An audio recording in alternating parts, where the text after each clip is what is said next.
Why is the kind of love that's a choice so important? Because feelings are fleeting. And we know this in so many parts of our lives outside of relationships. Yeah. We know that the feelings of anger and the feelings of sadness and the feelings of hurt and fear don't remain forever. Yeah. But for some reason, the feeling of what we call love Right. is something that we think is forever. Yes. And we somehow drum up these scenarios from all of these examples and influences in culture of how that's going to be the case. Yes. But it's never the case with emotions. Mm-hmm. So why would it be the case with this one? Instead, we should focus on how we are going to come at the relationship and how we are going to approach what we're going to do on other levels that are more lasting in a relationship than love, so that love as a choice becomes easier. I see what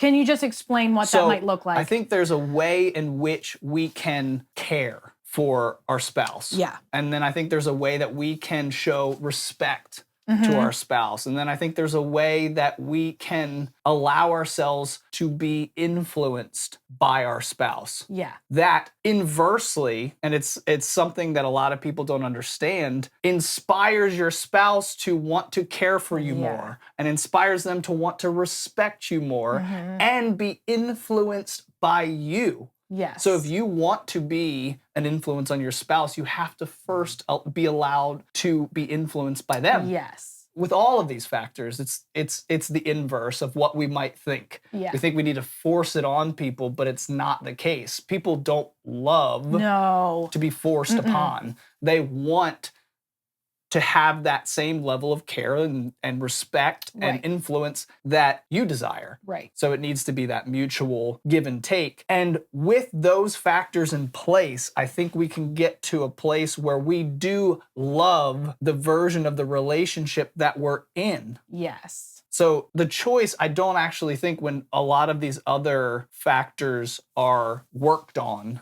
I don't think that choice is actually a hard one. No. But it takes work. It does take work. Yeah, that's the difference, is that love as a choice takes work to get to, but will just be there after the work. Right. It is the result of the work. Yes. It's worth it. But feelings, you don't have to do anything for. Yeah, they just come. They just come and they just go. Yeah. And it's worth noting that this feeling of love has a name. I don't know if people know that, but it's called the honeymoon stage. I don't know if you've heard that before, but the honeymoon stage is that feeling, that emotional feeling of love for your spouse or for the person that you're going to marry, and it might not last forever. And so that's why practicing the choice of loving and those things that you were talking about is so important to help you actually love them. And then maybe those feelings will come back.